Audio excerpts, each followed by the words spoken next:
네, 오늘 저녁에 주시는 말씀 시편 119편 함께 보도록 하겠습니다. 시편 119편 153절에서 160절까지입니다.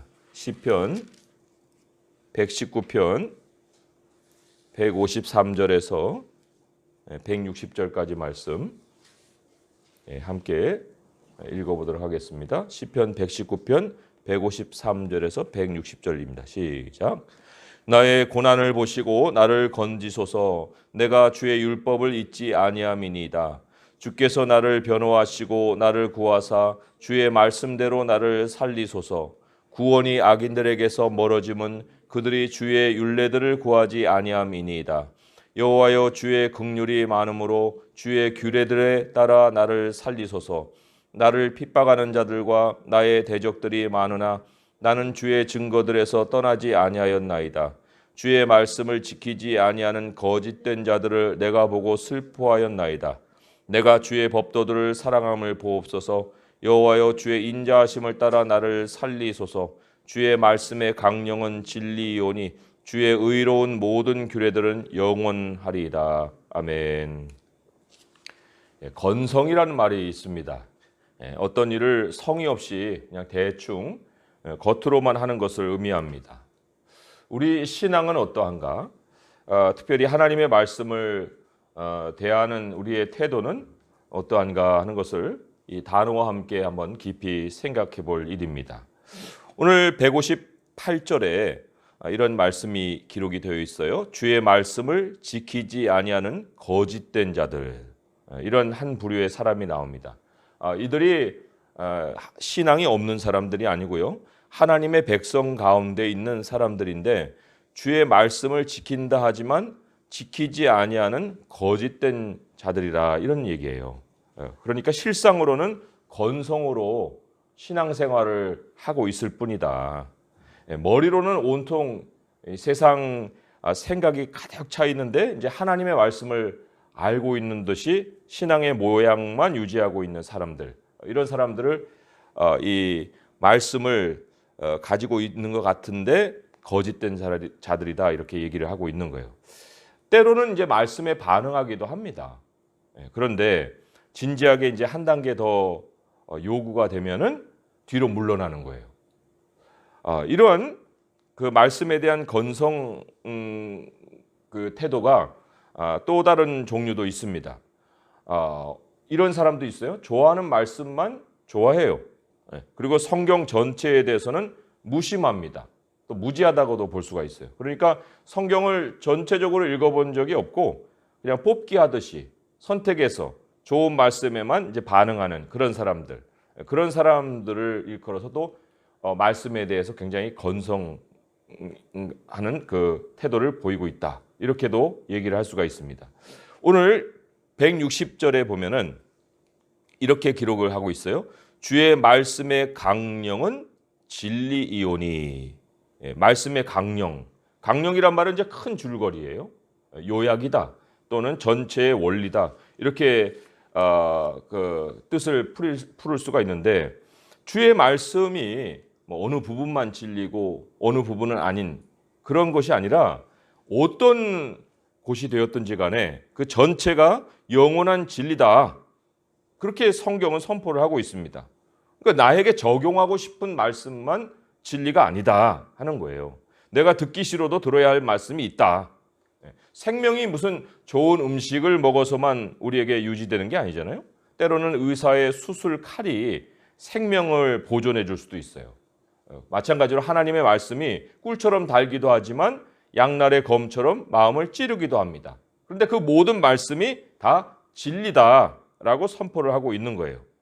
사람이 이 어리석은 태도를 우리가 한번 이렇게 짚어볼 수 있을 거예요. 하나님의 모든 말씀이 진리인데 자기가 이제 좀 잘 나갈 때, 잘 나가는 그 모습을 통해서 하나님 말씀의 진리를 입증해 보이려는 거, 이게 굉장히 어리석은 태도라는 거예요. 반대로 생각해 보면은 뭔가 이제 이 일이 잘 안 됩니다. 형편이 나빠졌습니다. 내세울 만한 것이 없습니다. 그럴 때에는 이제 신앙을 감추는 거예요. 왜요? 자기 삶에 진리가 역사하고 있지 않다고 생각하는 거예요. 그 사람의 생각에는 진리는 자랑거리로 입증이 돼야 되는데 수치스러운 모습을 가진단 말입니다. 그러니까 이게 진리와 반대된다라고 생각을 하는 거예요. 이게 얼마나 그동안에 신앙생활을 건성으로 해왔는지 그거를 말해주는 겁니다. 회칠한 무덤이다. 바리새인들에게 예수님이 그렇게 지적을 하셨는데 회칠한 무덤이 바리새인들에게만 해당되는 모습이 아니고요. 진리를 자기의 영광과 연결시키는 현대의 신사숙녀 그리스도인들, 그들에게도 이 회칠한 무덤과 같은 모습이 있다. 그렇게 우리가 얘기를 할 수 있어요. 주의 말씀의 강령이 진리라고 한다면 우리 진리 안에 사는 사람들 모든 사람들은요. 어떤 모습을 지니고 있든지 간에 그게 문제가 되는 게 아니에요. 심지어 자랑스럽지 못한 모습이 있을 수도 있고 사람에게 환영받지 못한 모습이 있을 수도 있고 욥의 아내 같은 말을 들을 수도 있어요.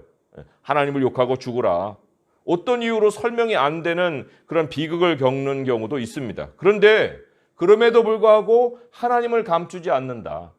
자기 신앙을 감추지 않는다. 자기 본 모습을 감추지 않는다는 거예요. 여느 때처럼 자신의 모든 삶이 하나님 안에서 행해지고 있다는 것을 밝히 드러낸다. 이게 바로 그 말씀이 강령이다. 말씀의 강령이 진리다라는 것을 알고 사는 사람의 모습이라는 겁니다. 요한복음 3장 21절을 이렇게 얘기했어요. 진리를 따르는 자는 빛으로 오나니 이는 그 행위가 하나님 안에서 행한 것임을 나타내려 함이라 하시니라. 오늘 읽은 말씀 첫 절이 이렇게 시작하잖아요. 나의 고난을 보시고 나를 건지소서 내가 주의 율법을 잊지 아니함이니이다. 이게 바로 진리를 행하는 사람이 진실하게 자기 모습을 하나님 앞에 드러내고 있는 이런 상황이에요. 나의 고난을 보시고 나를 건지소서 내가 주의 율법을 잊지 아니함이니이다. 고난이 하나님의 말씀과 어울리지 않는다 이렇게 생각하지 않는 거예요.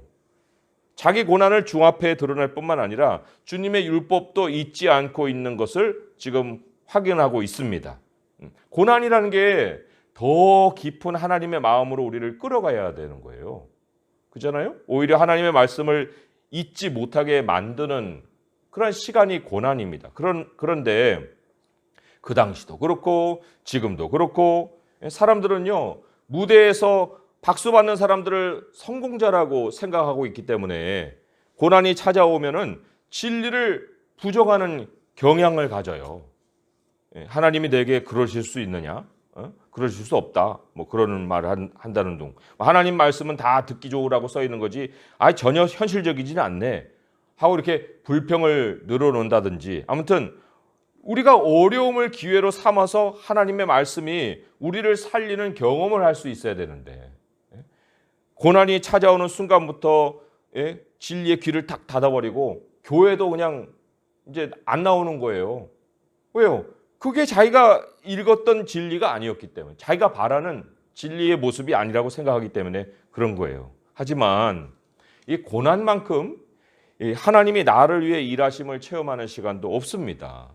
154절이 그렇게 이어지죠. 주께서 나를 변호하시고 나를 구하사 주의 말씀대로 나를 살리소서. 주께서 나를 변호하신다. 주의 말씀대로 나를 살리신다. 그러니까 고난이란 게 주님이 나를 버려버리셔서 내가 이런 겪는 어려움을 겪는 거구나. 이런 개념이 아니라는 거예요. 주께서 나를 변호해 주시는 기회다. 친밀하신 하나님을 느껴볼 수 있는 시간이고 고난만큼 하나님의 말씀이 그 약속대로 역사하실 것을 우리가 실감할 수 있다는 거예요. 멀쩡한 모습만 드러내면서 이게 진짜 신앙인이에요. 이렇게 자랑스러워하는 거는요. 사람들의 박수에 길들여 있는 거예요. 하나님과 관계해 본 적이 없는 인생이나 그런 모습을 가진다는 겁니다. 이런 사람이 왜 불쌍한 줄 아십니까? 지금은 웃고 있어요. 불쌍한 것이 없어 보여요. 그런데 실상은 이 사람이 불쌍한 거예요. 이 고난 중에 있는 그리스도인이 행복한 사람이라는 겁니다. 그 이유가 무엇일까? 그 155절이 그 이유예요. 155절을 함께 한번 읽어보겠습니다. 시작. 구원이 악인들에게서 멀어짐은 그들이 주의 율례들을 구하지 아니함이니이다. 악인들, 이 악인들은 주의 백성 안에 있으나 하나님을 등진 사람들인데 그 사람들에게 구원이 멀리 있다는 거예요. 구원이. 자신의 모든 삶이 이 진리 안에서 행해지는 것이다.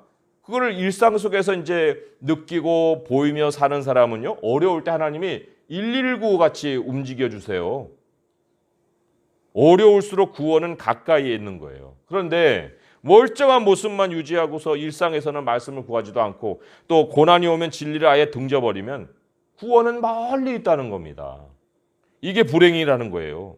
그런데 우리 주변에 수많은 사람들이 하나님을 필요로 하지도 않고 별 문제 없다는 듯이 살고 있는데 내부를 들여다보면 다 골마 터져 있는 모습들이 있거든요. 그런데 그럼에도 불구하고 동정받기를 또 싫어해요. 누구에게. 그걸 또 알리는 것도 싫어하고 오히려 은폐하고 죽기보다 싫은 게 그 모습이에요. 그러니까 외식으로 가득 차 있어요. 그런데 그리스도인들은 어때야 됩니까? 그래야 됩니까? 이어지는 156절에 보면은요. 여호와여 주의 긍휼이 많으오니 주의 규례들에 따라 나를 살리소서. 주의 긍휼을 의지한다는 거예요. 하나님 나를 불쌍히 여겨주세요. 세상은 그리스도인들이 그렇게 사는 모습을 궁상맞다고 생각합니다. 자기 발로 일어서야지 무슨 하나님께 매달려. 그리고는 자기 스스로도 이 믿는 사람들 안에 있는 그 사람들인데도 기도하기를 창피하게 생각해요. 그리고 하나님 믿는 신앙에 대해서 다른 사람들이 잘 믿고 조금 더 깊이 있게 뭔가 하나님과 정말 친밀하게 가지려고 하면은 뭐 그렇게까지 해야 되냐 하고 군박을 준다든지 모멸감을 안겨주는 그런 모습도 우리가 볼 수 있어요. 157절에 그래서 나를 핍박하는 자들, 나의 대적들 이렇게 이제 그들을 묘사하고 있습니다. 근데 이 사람들은 하나님께 불쌍히 여김을 받는다는 게 얼마나 정말 우리에게 이 복이고 이것이 이 복을 받는 비밀이냐 하는 것을 모르는 거예요. 그래서 우리 그리스도인들이 정말 절대적으로 경계해야 될 것이 있는데 그게 뭐냐? 사람들로부터 환호성과 인기를 취하려 하는 거예요. 이거를 굉장히 경계해야 될 뿐만 아니라 절대적으로 잃어버리지 말아야 될 것이 있는데 하나님이 불쌍히 여겨주실 모습을 늘 가지고 사는 거예요. 이거를 잃어버리면 안 됩니다. 하나님이 늘 나를 보시고 마음이 움직이실 수 있는 그 모습을 우리가 늘 유지하고 살아가야 된다는 거예요. 157절 우리가 말씀 읽었지만 나를 핍박하는 자들과 나의 대적들이 많다 그랬어요. 왜 많다고 했을까? 신앙을 지키는 사람이 소수이기 때문에 그런 거예요. 다수는 외식으로 신앙을 유지하고 있다는 것을 암시해주고 있다는 것입니다. 그들이 하나님 말씀 안에 머물지 않으면서 참 말씀을 잘 지키는 사람을 핍박합니다. 그러면 어떻게 신앙 행세 정도가 아니라 어떻게 이렇게 세력을 펼칠 수 있을까? 어떻게 핍박을 하고서도 자기들이 정당하다 이런 모습을 가질 수 있을까? 이런 사람들이 오히려 교회에서 소외되고 해야 되는데 어떻게 이 사람들이 중심이 돼갖고 한 사람을 이렇게 그 코너로 모는 이러한 모습을 가질 수 있을까? 예수님의 비유에서 이러한 실마리를 한번 찾을 수 있습니다. 포도원 주인이 농부들에게 포도원을 맡겼어요. 그리고는 열매를 이제 받으려고 종들을 보냈는데 종들을 때리고 또 죽이기도 하고 아들을 보내니까 또 아들을 죽였어요. 주인의 유산을 차지하려고 들었단 말이에요. 이런 비유가 있습니다. 근데 오늘날 우리의 상황에 한번 적용을 해보는 거예요. 교회의 주인은 그리스도시잖아요. 교회를 목양해야 될 책임을 맡은 사람들이 있어요. 그런데 정작 진리를 말하는 사람들을 핍박을 한다? 교회를 자기들 식대로 운영해 간다? 교회에서 기득권을 차지한다? 그리고 진리는 내몰아 버린다. 이거 어떻게 되는 일이에요? 그런 일이 우리 가운데 우리 이 사회에 없습니까? 있습니까? 그렇다고 해서 하나님의 말씀을 지키는 사람이 그러면은 다 포기하고 난 당신들 싫어. 그리고는 교회를 다 박차고 나와야 되겠습니까? 하나님의 말씀을 지키고 진리 안에서 살아가는 참 하나님의 백성들은요, 그러한 핍박을 받을 때 진리를 포기하고 나오는 게 아니라 오히려 이 진리를 저버리지 않아요. 그리고 그렇게 하는 사람들이 마음에 너무 슬퍼지는 거예요. 오늘 말씀 한번 보면은 157절, 158절에 157절 중반부터 읽으면 이렇죠. 나는 주의 증거들에서 떠나지 아니하였나이다. 주의 말씀을 지키지 아니하는 거짓된 자들을 내가 보고 슬퍼하였나이다. 너무너무 슬퍼요. 그런 사람들을 보면서. 지금까지 교회사가 보여준 역사의 증거를 보면요, 하나님의 법보다 이 제도를 우선했을 때 제도는 남는데 하나님은 떠나버리는 거예요. 그 참 성도가 거기에 남지를 않아요. 그런데 진리는 그 당시에는 패배하는 것 같지만 오늘까지 교회는 진리 때문에 세워지고 있는 것입니다. 이게 교회만 아니라 한 개인의 인생도 마찬가지예요. 사람들이 세워놓은 수많은 제도들을 잘 이용하는 사람들이 성공하고 자랑할 만한 업적을 남기고 기득권에서 이제 부를 누리며 살지요. 근데 이렇게 살아가는 그 모습이 굉장히 멋져 보이고 또 성공한 것 같지만 정권만 바뀌어도 사상 누각이 돼버리는 거예요. 우리 그리스도인들도 그러면은 그때그때마다 발빠르게 사태 파악을 잘해가지고 생존해 가야 될 것이냐? 그게 아니라는 겁니다. 뭐 누군가 인기를 얻고 인정을 받으려고 우리가 살아가는 삶의 목적을 거기다 둬야 되겠느냐? 그렇지 않다는 거예요. 우리가 사람들은 다 그렇다 할지라도 우리 그리스도인들만큼은 주님의 말씀을 절대적으로 신뢰하는 거예요.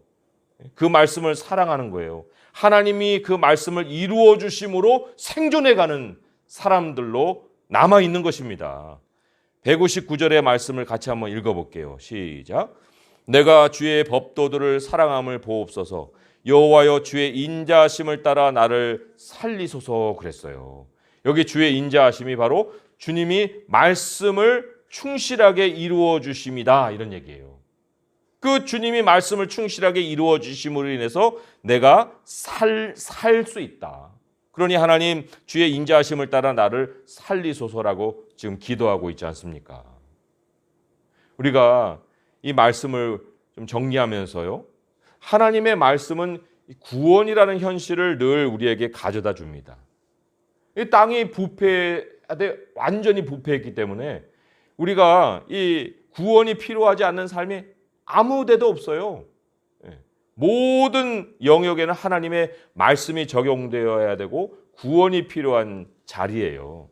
그래서 우리가 이 말씀에 대해서 편식을 없애야 됩니다. 그리고 또 이 신앙의 외식도 우리가 가져서는 안 되는 거예요. 주의 말씀의 강령이 진리이다. 이런 것을 알고 모든 말씀, 하나의 외에도 없이 모든 말씀을 사랑하고 어떤 모습이라도 우리가 주님 앞에 왜 못 드러내겠습니까? 우리가 진리 안에서 살고 있다는 것을 하나님께 드러내는 것이 하나님의 인정을 받는 길이에요. 주님의 모든 규례들이 이 세상을 이끌어가는 법칙일 뿐만 아니라 땅에서 영원한 나라에서 하나님이 그것으로 다스리시는 원리다 하는 얘기죠. 우리 잠시 이 세상의 영화에 취해 사는 그런 육체의 사람들이 많은 중에 우리가 그들을 따라가서는 안 되는 것입니다. 하나님 말씀을 사랑하고 또 하나님이 변호해 주시고 또 하나님의 구원이 내 인생에 작동하게 하는 그 참 하나님의 백성으로 우리가 한 하루하루를 살아갈 수 있어야 되는 거예요. 우리 말씀에 이제 하나님이 하나님의 말씀을 사랑하는 사람에게 하나님의 구원을 주신다 했으니 우리 주의 말씀을 우선에 두고 미래를 향해서 힘있게 말씀과 함께 살아가는 성도 될 수 있기를 주님의 이름으로 축원드립니다. 기도하겠습니다. 하나님 아버지, 우리에게 다가오는 하나님의 말씀들이 있긴 하나 그러나 우리가 또 외면하고 있는 말씀 가운데서도 우리 주님은 늘 생명의 말씀을 가지고 우리에게 찾아오십니다. 주의 말씀의 강령은 진리입니다. 하나님 창세기에서 요한계시록까지 우리들에게 주신 말씀을 우리가 늘 사모하고 기억하고 살아가길 원합니다.